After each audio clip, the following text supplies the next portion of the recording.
Good evening and welcome back to our Têkkel Talk Show live. A very good evening. It's been a while, but here we are. Yes, guy. Wat moet ons vir Eskom maar die bolstie vir alles daar wat ons gemis het of wat?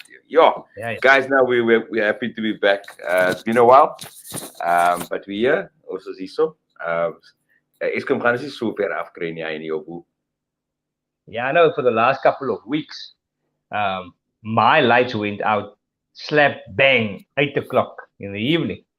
So it was just impossible. They moved the time slots around for some or other reason today. So they changed our load shedding schedule, and here we are back on Têkkel Talk Show live. We know that there's many of you that's only going to watch the show the next day. I've been informed by many of you. You're also sitting in the dark. Our condolences to you, but hopefully you'll be able to catch up on our YouTube channel and our Facebook channel to just give your comment, even if it's late. Yeah, welcome guys. I think that's the order of the day. Ons het lanklaas gepraat. Ons was so baie wat gebeur het tussen ons laaste show and nou. We had so many topics to discuss. We had one or two guests that we had to move and shift around, and unfortunately we couldn't have them lock them down because of the fact that there's the schedules changed literally every half a day. So yeah, it's been a bit of a crazy period, but we still want to hear from you guys. So please let us know your thoughts. We've got some nice topics to discuss tonight, but please let us know what you guys are doing tonight. No, for sure. And then obviously we'll have some hot topics to discuss. Rugby championships being one of them. We're gonna reveal our champion of the Superbru pool. We obviously played in a Superbru pool for the Rugby Championship. We're gonna reveal who that was. And then obviously, I don't think we spoke to our audience after we went to the Cape Town Sevens, did we? No, I don't think we did. Yeah, I don't think we did. We met a lot of you guys walking up to us, shaking hands and taking photos, and we'll obviously show something about our visit at the Cape Town Sevens. That was some of the pictures we shared on our Facebook page. But I think some or other time we need to just show our experience. We did some nice chats with fans and guys that saw us for the very first time. We met them. We know them online. So it was a great experience. But unfortunately, the Blitzboks utterly poor in Cape Town. Yeah, and it's my sad, we had so much hope, especially because the guys are, they from. We're playing in home ground, so we had so much hope that the guys would pull one through. But it's just they were just so off the cuff. From I think it was the second day, which was the quarterfinals. Just the guys just didn't, play to the way off the board. Yeah, the way. But I knew we were there, and you could see, the teams like Fiji and the All Blacks. They stepped up a game. I think the years of us having these small players that were nuggety, that were that pace, but there was just a bit of gaps that popped onto the field a lot of times, and whether that's physicality that the other teams brought, but the Fijians they were powerful. I mean, back to the old ways how we know them, and I think that definitely showed in the way they ended up being champions of the tournament. No, for sure, and I think that is the major problem with a lot of people looking at.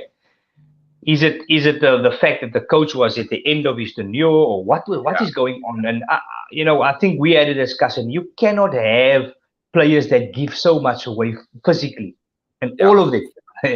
We normally had Branko de Pree, we had Gio Eplon, and then we had Chris Dry and Kyle Brown and Cornel Hendricks that could mix it up physically. Now our players are way too small, all of them, and I think. The big challenge for them is to stop the momentum of the opposition.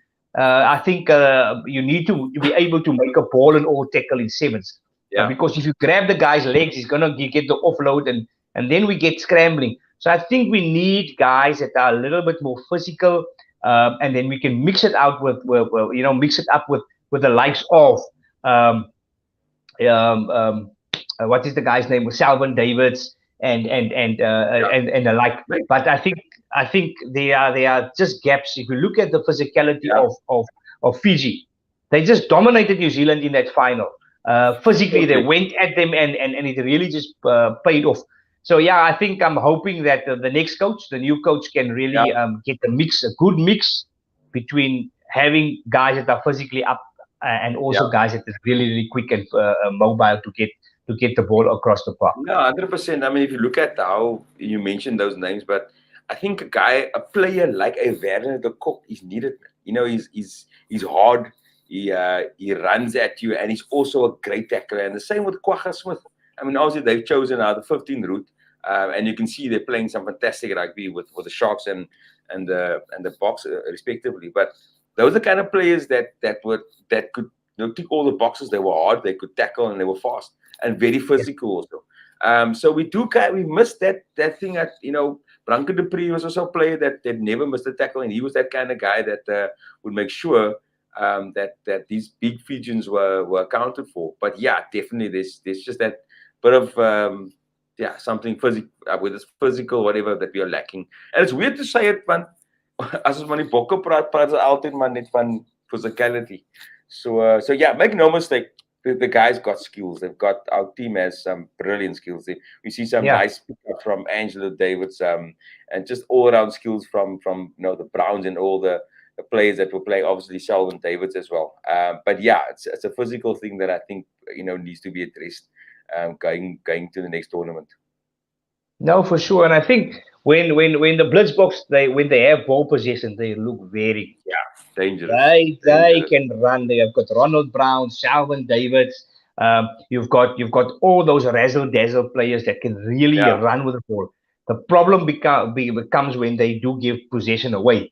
Now all of a sudden you find yourself very vulnerable, and teams are figuring it out.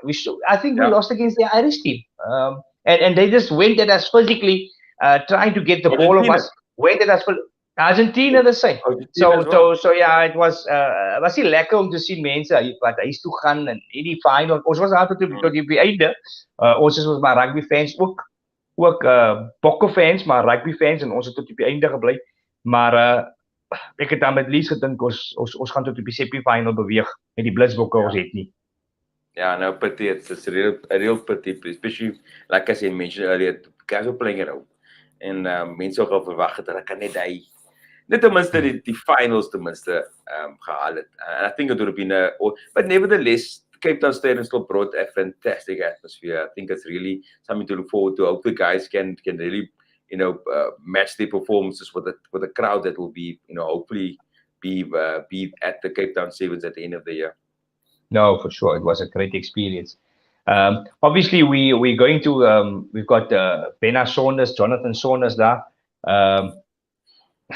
Ja, hy wat dit daar bietjie reference maak van Eskom se storie. Maar en Clayton Smith, ons gaan later gou dit hoor. Daai natuurlik Clayton dieselfde Clayton wat ons later weer kan gesels. Ek wil nie die haas uit die hoed uit nou laat nie, maar ons gaan later gou 'n bietjie met hom gesels om net sy indrukke te kry oor die Superbru pool. Maar voor ons daar weer uitkom, ja, Berry Rugby Championships is verby. En ek dink if memory serves me correctly, we fell 1 point short of the title. Not only 1 point short, even if we did get the bonus point, there was a point difference that the Springboks had to sort out, and it just didn't happen on the evening.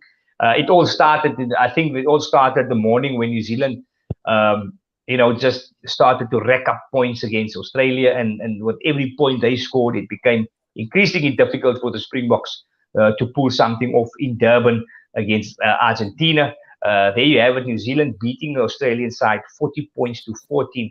And at that juncture, I think the point difference was 39 points. If memory serves me correctly, the Springbok had to win with 39 points or more. And I felt it was one step too far. I still thought that the Springboks would come out all guns blazing. I thought that they were going to be much better than the victory that they did get over Argentina, beating them 38 points to 21. But also, in my opinion, a scoreline that slightly gives more credit to the Springboks than their actual performance. Oh, 100%. I think that's that was, again, like I said, I mean, like you mentioned now, it was just one bridge too far. And especially, I mean, we're going to speak about that position of fly off and how what impact that had. But yeah, just I think the box 17-0 ahead. I thought it was game on. They looked at I think the first 20 minutes they looked very dominating, few yellow cards against the RGs, and it looked like they would definitely be able to maybe match that score. But unfortunately, just didn't pull off. But it's one of those games where it was just a bridge way too far. But give it to All Blacks. I mean, they look like the All Blacks of old. Some exciting rugby that was played by them. I must say, just one thing off the cuff. Australia just, they just know how to not play against the All Blacks. I think they're the one team, if there's a whipping boy for the All Blacks to know there's a definite 10 points in the bag. It's the two fixtures against the Aussies. They've really become like the whipping boys for the All Blacks. Yeah. It's clear day and night. Every year, I think the Aussies joining and the Tri Nations and becoming the Rugby Championship. There's always going to be what does Australia do and how can they defend a bonus point. But yeah, clearly they just don't know how to actually win a game against the All Blacks, and it's clear as night if you look at the amount of results that's been swinging towards the Bledisloe Cup, swinging towards the All Blacks over the last few years. Yeah, I know it's very unfortunate. I think Australia's got bigger problems than what we know now. I don't know. They mix up their selections a lot. They have Foley playing back at 10. I know Cooper is injured. I'm not sure. Noah, what the long-term plan with that player is. So it's 1 week you have the Australian guys coming out and producing the goods, and then the next week you have a very, very poor Australian side. So they need to fix it going into Rugby World Cup 2023. And I think then looking at New Zealand, a few weeks ago, we spoke about Foster getting fired. These few results would certainly cement his position as coach. I still think they are beatable. I still think there's a lot of defects in this New Zealand side. They've trialed Geordie Barrett at number 12 over the weekend with greater results. I don't think it's the long-term solution at center. There's still a lot of thinking to be done until we have a settled New Zealand side. And I think the teams like Argentina, Australia, South Africa, and perhaps even Ireland would chance their arms against a New Zealand side any weekend. This is not the New Zealand side that sends shivers down the spine of opposition. So I still think there's a lot of work, but that result against Australia certainly a very, very good result, and enough. I wouldn't say well deserved, but I would say enough to win the Rugby Championship. The reason for New Zealand winning this Rugby Championship is that the three sides below them were utterly inconsistent. I don't think that New Zealand can walk away saying we deserved to win this Rugby Championship. It was a matter of the three sides, Australia, Argentina, and the Springboks, throwing away the championships, and they will not catch New Zealand as fast asleep as they did this year in any other year upcoming. Absolutely. I think if you look at just, I think the one game, if you look at the whole tournament as a whole, and you look at the possible one game that the Boks should have won, then I think it's the game at Ellis Park. I think we had the All Blacks against the Racks going into that game. They obviously came back, with their backs against the wall and played out of their skin. But there was a level of complacency that I think crept into that Ellis Park game against the All Blacks. We should have buried them with that game, and I think that would have changed the whole complexion of what the actual final results were. But be that as it may, we couldn't have counted for the RGs beating the All Blacks. I mean, they ended up winning the Rugby Championship, but they lost against Argentina at home, which for us is a big no-no. And for them as well. But yeah, at the end of the day, all teams very inconsistent. It's just a matter of All Blacks taking their chances against the Archies and the Wallabies. South Africa didn't do the same. Yeah, I know for sure. So congrats to all the All Black supporters online. I think it's one that keeps momentum leading up to vital test matches, the last few before we head into the Rugby World Cup. And I think a very, very important booster confidence booster for New Zealand. Still a lot of work for the Springboks to be done. We know that we're sitting with a big problem, and we'll speak about one position specifically. We'll get your inputs very, very soon. But before we get there, Beric, we had a Superbru pool, and it was at the end of the day there was also a competition between myself and yourself. And in the last week, I decided not to take a pick against New Zealand and Australia, just to boost your confidence and let you through. And obviously, that will be reflected a 0.5 difference between myself and yourself. And I need to obviously give credit to yourself. Well done. We'll have a sneak peek there. I finished, I think, I'm not even in shot. For some other reason, I did not pick the New Zealand and Australia game. I just missed out. And that obviously left the window. You were dead and buried in the. No, it's gone, Yeah, you were gone, and then I left the window, and I think you got the pick right, and you scored a bonus point, and there you move. You move right above me, and you have bragging rights for another year. That's 2 in a row, That's 2 in a row. So, let it be known that's 2 in a row. Kijk, ik denk jij was in de top 5 op je slag, nee? Je was in de top 5 geweest. Je was in de top 5 geweest. Ja, man, ik kon niet geloven. Ik zit en kyk die game en het is amper halftime en ik sê vir myself, my goodness, did I lock the pick? Did I make the pick? And I went in and then they gave me a default for a New Zealand, Australian victory, and I just knew. At that point, I knew. If you look at the congestion there, it's 0.5 punte wat ons skei daar so. And I knew that, and then I went for a big victory for the Springboks to try and make up for the lost pick, but it was just not going to happen. But it was lekker. It's just lekker to play with these guys. Luckily for us, both of us, we didn't end up in the bottom half of the table. It would have been absolutely atrocious. But congratulations to you. I mean, well deserved. You said you're going to beat me twice in a row, and then you did. It's 2 years in a row now that you beat me narrowly, but you are obviously, between the two of us, you know your rugby slightly a little bit more than I do. But we have a champion. We have a champion. I think this guy led from start to finish. Yeah, if I'm not mistaken, I think the first week he was maybe second. Yeah, and then I think it was the game against the. I think it was the Bok game against in Ellis Park that he actually predicted the All Blacks to win. If I'm not mistaken, I was just checking. But let's give it up for the Superbru champion for 2022. For sure. Yeah, there you have Clayton Smith. Clayton Smith, wow.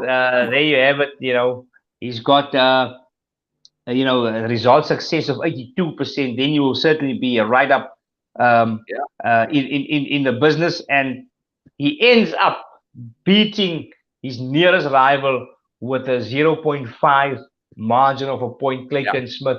And we chatted to Clayton Smith earlier. He sent us a video. We asked him what is his feelings about being the champion and walking away with a Têkkel Talk Show sublimated rugby jersey. Ons kyk gou wat Clayton te sê gehad het. Naand almal. Eerstens baie dankie aan Tekkel vir die great show en die geleentheid om te kon deelneem aan die Superbru kompetisie. Ek glo ek is een van hulle grootste ondersteuners. Die kompetisie het vir my vir weke vasgevang gehou en my die geleentheid gegee om my sportkennis te challenge. Ek kan nie wag om my Tekkel jersey aan te trek nie. Cheers. Is hy maar nog al 'n koue biertjie daar om sy dinge te vier. Ja man, natuurlik wat sy results baie beter as ons ken. We never had a chance in challenging him. I know Carl, and there was another few guys ago, a guy that called himself Mourinho, but Clayton just ran away with it. Very good. Die kompetisie is eintlik vir ons gemaak nie. Ons sukkel 'n bietjie. Ons kan at least sê wie gaan wen, maar die margins, jessie. Ons is nie baie goed in die dinge.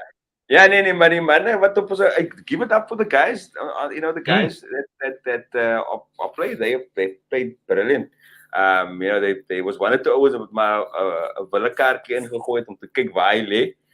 Some worked, some didn't work. As dat van die manne wat daar onder lê. Daar's 'n paar manne wat lekker elke naweek maar met 'n houtlepel maar potjie gemaak het so ja, ouens dat weet my. Ek wil graag eintlik uitvind wie die meeste houtlepel vir die toernooi.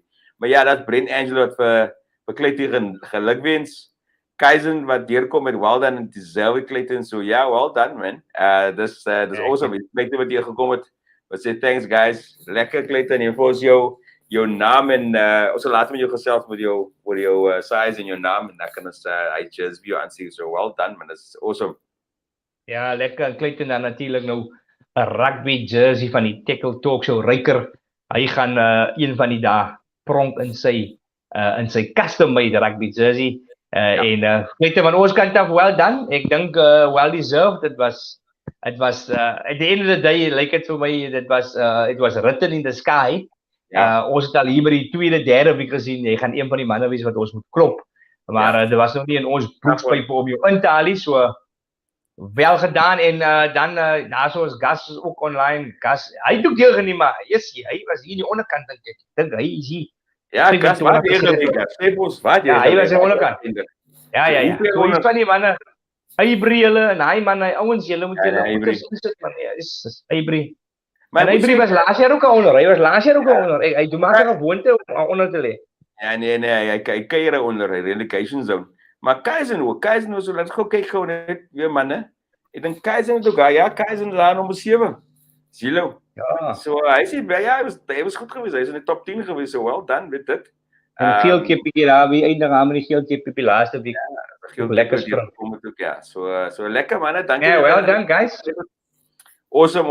We're all gonna run again another tackle pool. We'll keep you guys posted.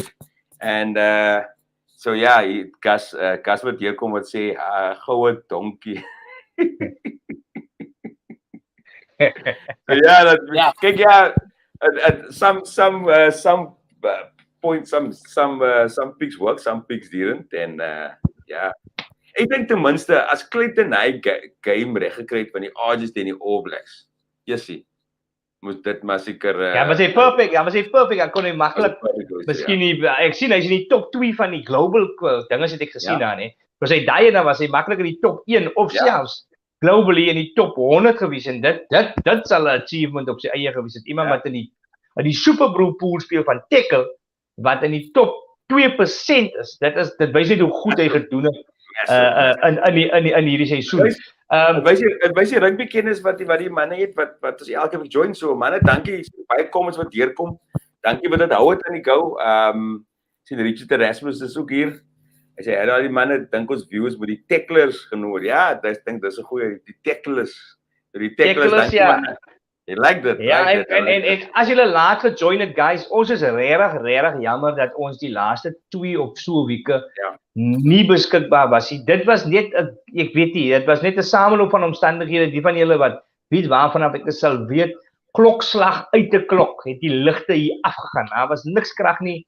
Ek kan nou 'n paar spotlights hier kry, maar die sein gaan dit sê ons het 'n baie sterk signal nodig om hierdie broadcast te bring. Natuurlik sit Alberik 60 km van my af weg.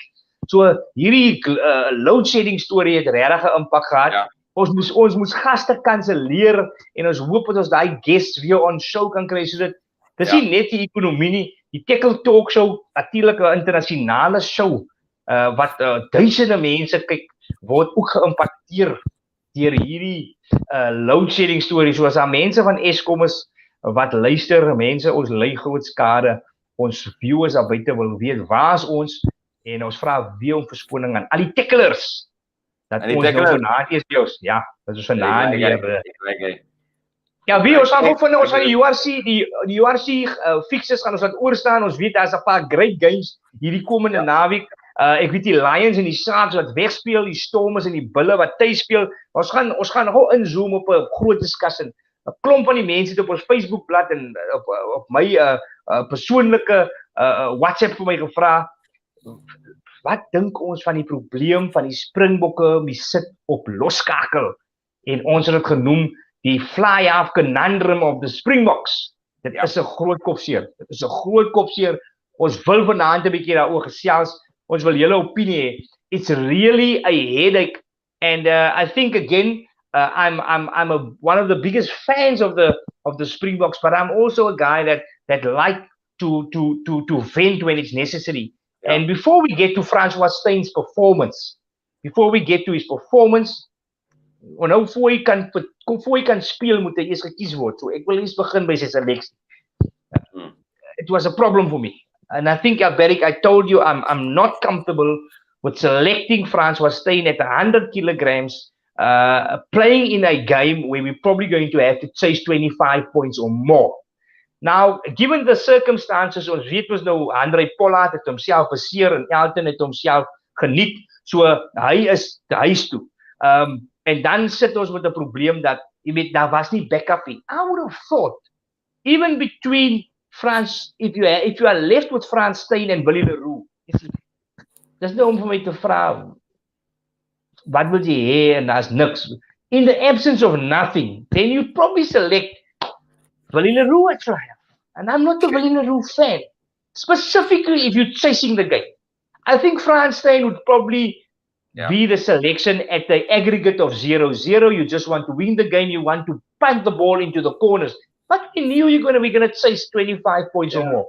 It was always a done deal. You know, you back the Aussies, but you know, hey, soek maar dood goed en goed dood. In New Zealand, you're probably going to say, listen, if they lose with 15 points or less, they did their job. And that is how I got to the 25 points or more. Why would you select a guy like Frans Steyn in the first place? I don't know. You know, it's mind-boggling. That's the only way to describe. And guys, please let us know your thoughts. I mean, as baie ouens, but natuurlijk, you know, baie te sê het en so laat weet vir ons ouens. But yeah, I think this, you know, we were always knew, like you mentioned before, you know, before you picked, the team was picked, we knew we were going to be putting up whatever the All Blacks, we knew the All Blacks were going to win. And whether it's 10 or 12, 15 points, that means that we'll probably chase a score 20 or more. Yeah, we 30, even possibly 30, because I think point difference was 13. So that was always going to happen, but you're never going to win a game with sorry, you're never going to win the game with that score with you know, France. And I think, with all due respect to France, France is a great legend of the game, great legend, a natural baller, just a fantastic, you know, player over the last how many years he's been playing. What's it, 15 years? He's been representing the Springboks and possibly more. But with that said, he's just passed his sell-by date for that position. In fact, probably for any position, to be honest with you. He's got a great kicking boot, but that's not enough to keep him in the team. I was so surprised when they opted to kick for posts. 14-0 up, you kick to post. For me, I think that was a point of like, as dit maar net om vir Frans Steyn te laat, you know, die shine te gee, hy kan 'n bal van 60 meter af wegskop, which was unnecessary, uncalled for, where you were 14 points up. I think it's the 30th minute of the game. Kick to post, another try would have made the job halfway there. You lead by 21 points, you're halfway there. And I thought hy kon ook nie lyn toe skop nie, want hy kan nie eens 'n bal uitskop nie. Hy kon nie sy lyn toe skop nie. Nou ons vra altyd die vraag, wat sou ons moet dieselfde kam gebruik soos ons vir Elton, Elton dieselfde foute gemaak. And Elton was, he was lambasted on social media because of that. So you can't have that situation where a national coach, for me, a national coach not opting for players that are a specialist in their position. I'm talking about Manie Libbok. I'm talking about Chris Smiths. Man, I would have thrown in Kwagga Smith on fly off rather than to have Frans Steyn at home, because you needed somebody that will be able to go into his channel and make sure that the ball can be offloaded or kick when it's needed. And he just didn't offer that at all. I think he was way off. And people can say, Jacques, kind of threw him in the deep end. Jacques did that, and he did the same to Elton Jantjies. And I think it's just a matter of, calling a spade, that unfortunately that experiment, that's the only way to call it, didn't work. I think once and for all, put the nail in the coffin as to say that, Frans Steyn maybe played one game too many for the Boks. Yeah. I think we had a discussion, and I was very vocal about the 6-2 split. When we spoke about the 6-2 split, I gave my opinion about it, and I'm glad to see that they opted to change it a little bit. I think they mix it up now in the last test again, having something very close to a 6-2 split, Kwagga covering certain positions. But I think certainly, and this is the excuse. I'm going to try and understand why they would not draw a guy like Jordan Hendrickse from the Lions into the squad, given the fact that they know now that they're sitting with a problem and they're probably looking down the barrel to chase 25 points. I thought about this because, yeah, a lot of people would say Manie Libbok. I don't think Manie Libbok is the complete package to play at fly half for a test match side yet. I think there's still a lot of things. But I think the only reason, because we knew that Goosen was not fit. Oh. Now I'm talking about Jordan. I'm talking about the Jordan Hendrickse playing for the Lions. The only reason that I believe that they didn't draw him in for the Durban test was the fact that he probably traveled abroad with the Lions, and that would have been a logistical. I can't think of any other reason that they would sit leading up to a test match, sit with Frans Steyn. They know Damian Willemse is not available. They know Pollard is not available. They know Alton is not available. They know Goosen is not fit. I cannot think of any reason that they would not, especially if your test match is in Durban, that you would not bring in a player from outside into the squad. There's no reason. I cannot understand the reasoning. Because if there is reasoning, they probably on the Monday already decided France is going to play at fly out, knowingly that they're going to have to chase the rugby championship. And I have a big problem with that logic. Because Frans Steyn has got a boot. Frans Steyn can carry very well, and he can, at times, he can spread the ball. Maybe he can miss out one player. He's got a pass, but he's not accurate enough to play at number 10 in a game where you need to get the guys like Jasper Wiese, Damien Delendi, Kurtley Arendse, Damian Willemse. Those guys, get them on the front foot. Make sure that you keep the momentum. He's not that type of flyer. So that is the only defense I have, because if they deliberately left out a dedicated flyer, having the luxury of Manie Libbok or Jordan Hendrickse or any other flyer, even Sasa Ngomi Zulu, remember, you've got nothing to lose in this test, Derek. That's exactly. Get them in and give them the loosen the seconds and say, this is by no means a trial game. Just one player. 100%. I mean, yes, Gus agreeing with that call. Is that there's absolutely no logic in it. Is this the system that we're saying now, that outside of this 30 players or 30 odd players that we have, that Evan Roos can't make the team because we've now cast in stone that this is our team? When there's clearly one or two passengers, I think, Peter Steff is still not there for me yet. He did play better this game around, but he's still not hundreds yet. I mean, Dwayne coming off the bench. I would like to have seen what these young players can come up with. And again, coming to fly off, what do you have to lose? You're chasing a game. What do you have to lose by bringing up, Sasha, bringing up Jordan? And to what you mentioned earlier, Jordan would have probably been my pick because of the fact that Jaden is starting. And there's such a understanding with their brothers. So what do you have to lose by having two players playing their natural game, being able to get the players running and getting the players onto the ball, and let say Joe. I mean, what do you have to lose chasing a game? Exactly. People are going back, and I've been reading a few comments on the weekend, and people were saying, but Box won comfortably. It wasn't comfortable. They were leading with 3 points at one point where you're like, hey, the odds is like as a valid game can he come win. Okay. It was a few extra yellow cards. We were just hoping for a win at the end. Do you know what I'm saying? So we got a 1 or 2 tries in that kind of just made it easy. Look at the fact that this was a game that we had nothing to lose, absolutely nothing to lose. We have to win the game, whether we win or lose. It's fine. The fact that you're chasing a championship, what message do you put out going to next year's World Cup? We've conquered the Southern Hemisphere. We're packing our bags. We're then going to the Northern Hemisphere. Let's show our mettle against the French, the Irish. Not knowing that we've given the All Blacks are, I mean, the fact that the All Blacks are looking at like the worst team in many a year for the All Blacks, they won the rugby championship. What does it tell about? What does it say about the South Africans? So for me, it's just we had the opportunity to play the game and use players that give the guys opportunity. I don't see why we can't take a Jordan on this tour, end of year tour, And a Manu Libok or Chris Smith, get them used to the conditions, traveling with this team, just finding their way, in the setup. I just heard today that Pollard should be ready and fit to play, and maybe his style will match, the Northern Hemisphere conditions. But that's where the World Cup is being played next year.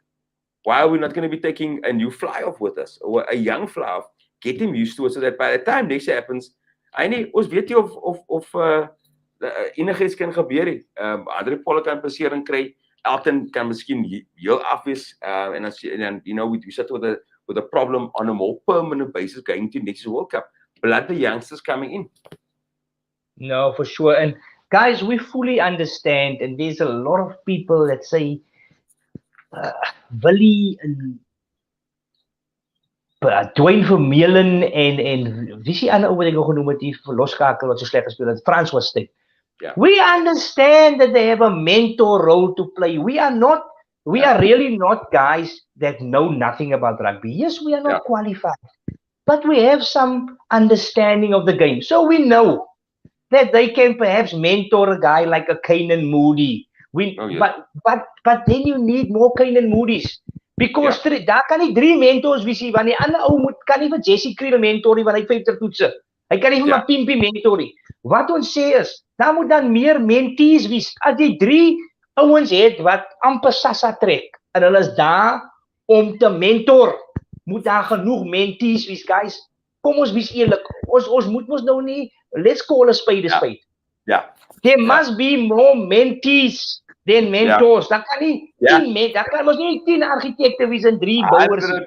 Dat gaan nie, hy is mos nou nie klaar gebou kry nie. Verstaan? So we fully understand it. There's a lot of people that say, why must we select a Keenan Moody only when Cheslin Colby's wanneer sy kaart breek? En as niemand anders hier nou kom 'n youngster in en hy wys vir ons. We need more Keenan Moody's. We need a Jordan Hendrickse. We need guys that can feed off a Dwayne Vermeulen. Ivan Roos is one guy that should have been there. We're not saying he must play ahead of Jasper. We're saying he must be there. And if budget is a problem, maak 'n extra tracksuit. There's no cap. Daar's wat sê jy moet nou so maak 'n extra tracksuit, bestel 'n extra bordjie kos by die hotel, kry net hulle kan 'n kamer deel ook, ons verstaan dit. Hoekom stuur jy 'n ou soos 'n Ivan Roos terug? Hoekom kan Fassie nie feed? Why can't Fassie feed from a Willie Leroux? Now you send him to the Sharks. Now he's mentoring himself. We are asking these questions because we're looking and we're thinking, this doesn't make sense. This doesn't make sense. You're playing a third choice fly-out in a test match, and he played fullback and inside center for the Stormers. Surely someone needs to explain this to us.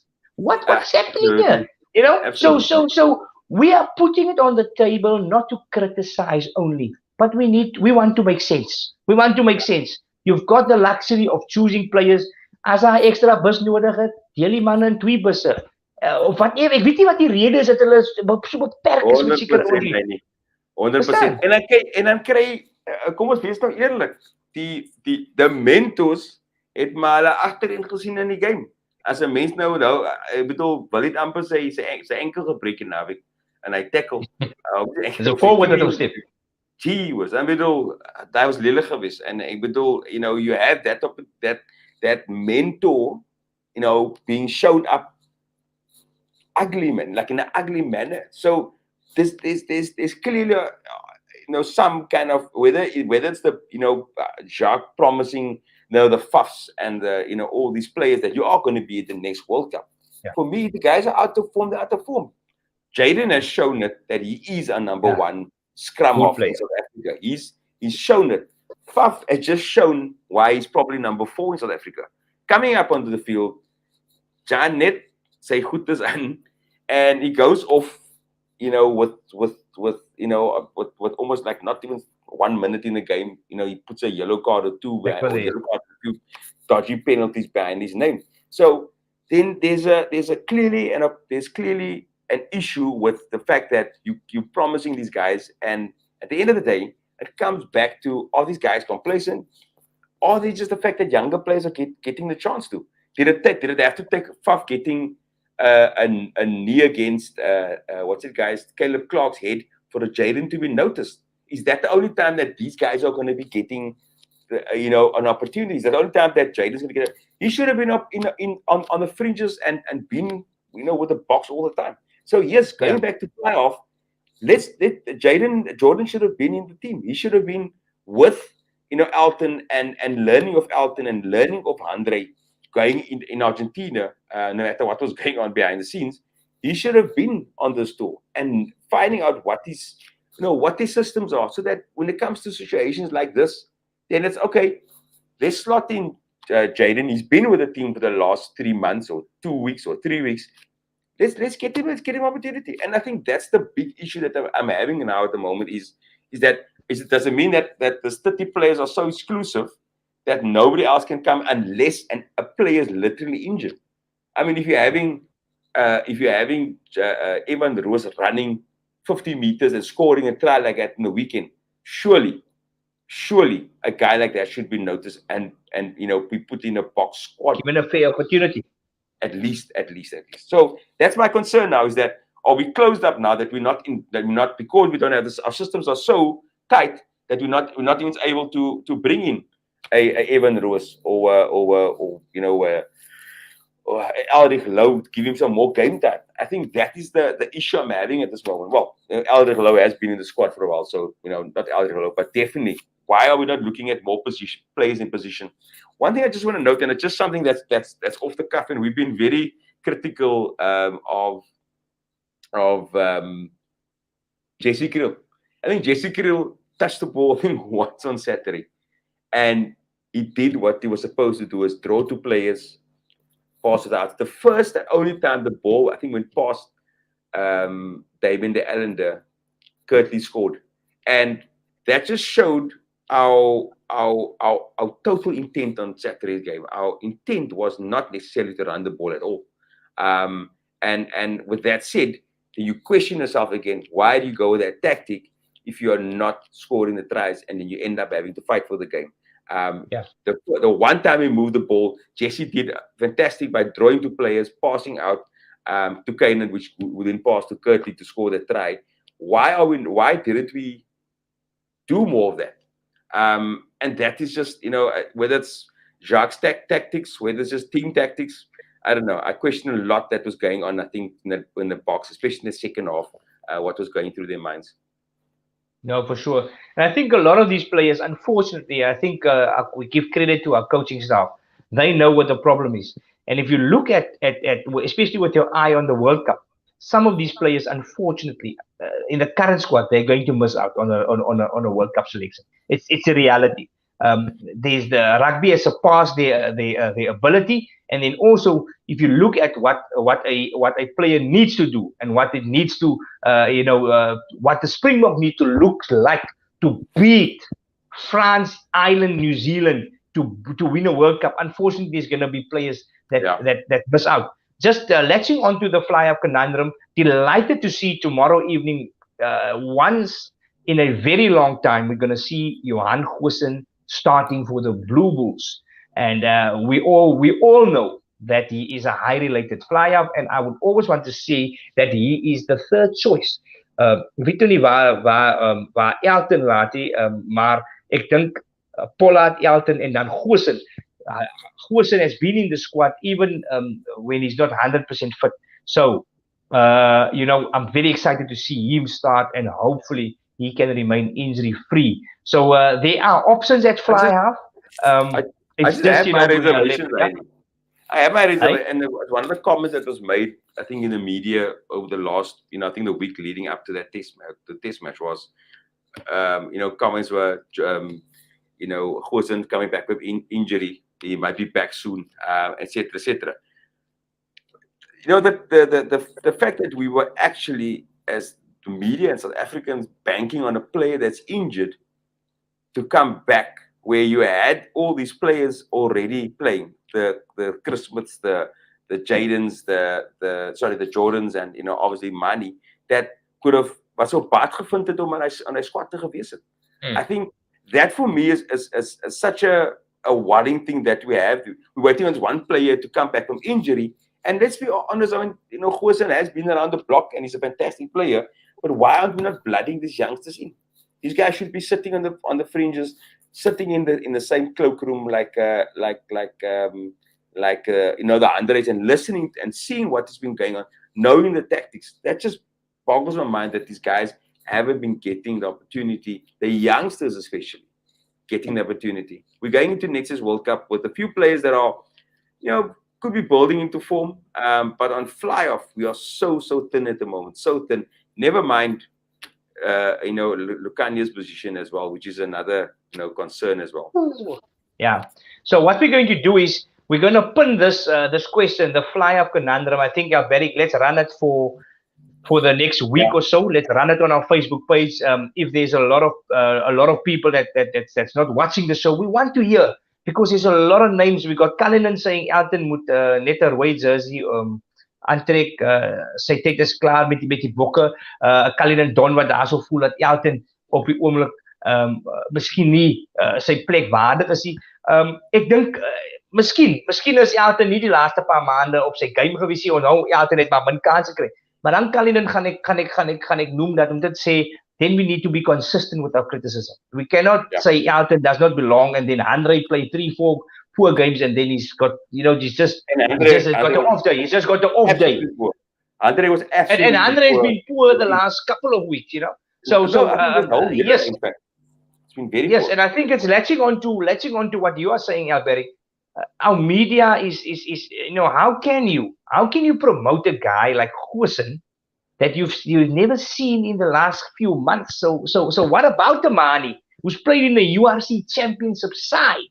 Yes, we understand Mani's not a complete package, but surely his name must be higher up on the pecking order than a guy that hasn't played for 12 months. And that is the point you are making. So yes, we want to be slightly consistent with our criticism, and we've seen that sometimes some players get let off the hook slightly easier than other players. And if you look at the performance of Frans Steyn on Saturday at number 10,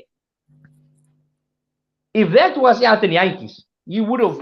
I mean, he thrice he didn't kick a ball out. I mean, you need to hammer a ball for a line out. He didn't kick it out. He didn't have. So what I'm saying, no player is perfect, but let's be consistent with our criticism when it comes to players. 100%. So we're gonna pin this question to our Facebook page. I know there's gonna be a few Cape Townians calling for Mani Libbok and obviously making sure that Sasa and Gomezulu's name is in there. But looking at the end of the year fixtures, and have a look at the end of the year fixtures, we're gonna speak about that next week. It is there they are. Oh, my back end is Annie Brandt. Guys, this is not child's play. If the Springboks manage to win 3 out of the 4 test matches, they probably will move back to number 1 on the IRB rankings. They're playing Ireland, they're playing France, they're playing Italy, and then they're playing England. It's really, Barry, that is nie 'n plek waar jy net gaan om te gaan wen. Obviously, we back ourselves to beat Italy. Oh yes. But the other test matches, you're playing against 3 of the favorites leading up to the 2023 World Cup. Yep, no, 100%. I think those players are, and again, I just want to look at the in-between games. You got those midweek games, the SA Select team they call it, against Munster, Bristol Bees. I would like to see a guy like Mani wearing the jersey net. I would like to see Jordan Hendricks wearing the 10 jersey in those games. Correct. There we go. These are not games that are necessarily Springbok tour games. They're Select 15. So whether we lose it or not, yes, I mean we want to win every game, but those are the kind of games that we'd be able to match our URC players against these teams. I mean, we've got a good record in the URC, so have them play against Munster and give them a run for and see what they can do. But yeah, massive games up front. I think the most important game obviously stands out is against the French, being the home nation in the World Cup. That stands out. But let's test ourselves. I mean, Ireland is for all reasons they are number 1 in the world. Let's match ourselves against them. Let's see if we can just upset things a bit and make the the rest of the world think. But hold up, it was maybe a fluke losing the rugby championship, but here's an opportunity for us to show the world that we are going to be accountable going into the end to next year's World Cup at least. And again, we're not calling for wholesome changes where we want to see a lot of youngsters. What we are saying is, here you have, let's call it midweek fixtures on non-test match games, but just look at those fixtures, the test matches per se. All of them potential Rugby World Cup playoff games. And one of those games can actually be a preparation for what we see as a possible Rugby World Cup final. How great for a guy like Hendrikse, a guy like Warwick Galant, to sit next to senior players in cloakrooms in this end of year tour in preparation, just seeing themselves sitting there a few months down the line, perhaps in a World Cup playoff game against the very team, having the conversation with Dwayne Vermeulen, asking the big questions from a Salman Murad sitting next to Eben Etzebeth, watching those guys going through their paces. That is what we are saying, because we need to give these players exposure, and this is an opportunity. We're not saying start them against Ireland, but surely we want to see players like a Pepsi Buthelezi, like what is the flag? Ivan Roos from the Stormers in Western Province, a loose forward sitting in between Dwayne Vermeulen and Siya Kolisi, being in the conversation leading up to a test match like this. It's just going to change his perception of what test match rugby 100%. and wearing the green and gold requires. 100%. You're looking at that first game already, and you're asking yourself, talks that Andre should be back for that game. Andre is coming off an injury. He's been off for the last few months. What game time is he going to be getting up until then? We don't know what's going to happen with Elton, for example. But if Andre does start that game, I would like to see Jacques just being a bit more. I think maybe just a bit more. But just being a bit more out of the box by picking a player like Jordan on the bench in that 5-3 split. Because if you're down with 12 points or 15 points against the Irish and you got 20 minutes to go, so Andre Pollard's not going to get you there. And I think that's the kind of thinking that we had with the Elton, and with Elton possibly not being there. I think it's thank you, Gus. Gus just put out the word as being open-minded. You're right, Gus. So yes, being open-minded about the fact that we can have an opportunity to have a young player changing the game around with some X factor. Yeah, let's be honest. We don't. Our Andre doesn't have that X factor, and if you're gonna bring a guy up like a Jordan, getting names confused. Jordan up from the bench with 15 minutes to go, and you need to make sure we win the game and we're behind, then Jordan's your man. And I think that's the kind of attitude we should be going into this test matches. The French are going to play the game, having Andre Pollard on opposite Intermac. For me, it's just a big concern, just from a defensive point of view. Intermac is just such a silky player. I'm just afraid that with these silky skills, you might just be running around circles around Andre. But yeah, this is opportunity for us to blood some youngsters for sure. Yeah, for sure. And I think we've mentioned it, and I think if we're going to be as conservative with our selections that like we are now, it's going to be our downfall. And I want to look at, if you look at Will Jordan playing for the All Blacks. Remember, this guy is still, I would say, yes, he's played a few test matches, but he's new on the scene. In form, select a guy and see where it goes. I'm really feeling for a guy like Warwick Galant, who comes off one of his better seasons and he's playing in a position where we don't have, ample quality players. Still, he doesn't make the cut there. So yeah, and I want to say we need to be less conservative, especially in the end of the year tour, to make sure that we do get a bigger pool of players. And if we do then have to trim our side for the Rugby World Cup, Jack and his team can really say, these are the guys, and not going only on pedigree, but going on form and making sure that those players can add value in a pool competition, and then obviously leading up to knockouts when it does come to Rugby World Cup. And I do believe that the Springboks still remain one of the favorites, but they have dropped slightly in their consistency, and specifically the fact that their game plan is slightly being figured out by opposition. So there you have the fixtures, and we certainly hope that we will see a few youngsters in the setup for the end of the year tour to the UK and abroad. LB, it's been a nice chat, and as promised, we're going to pin that fly half conundrum question on our Facebook page for the week, and we want to see who you would pick for the end of the year tour. Taking into account, we have Pollard, we have Elton there, we have Goosen there. Who's the other guys that you believe that should be in the broader squad? And we will flight some of those comments on next week's show as well. But we want you to comment on our Facebook page because we want to hear your opinion about that as well. Abi, the time has flown by. There you have the subscribe button. Go to our page, click subscribe. Make sure you don't miss any episodes. We are hopefully going to be on time for the next couple of Thursdays, depending on of die vessel van Eskom Abi Mosselbaai kan inkom in die olie kan afloop. Jy sien die manne daar saakste was skoning die olie tanker en dan dit. Oh my God. Ons weet nie is weer. I don't even know if we should comment or say anything about that. Ja, ons is al te veel in die moeilikheid gedoen. Ek het nou, maar dit is 'n ware storie. Hulle sê as daar 'n skip by Mosselbaai, die golwe is te groot. Dis die olie afbly. It's a true story. I'm just saying what I've heard. Hey. Yeah, it's been a nice chat. It's been good to be back online.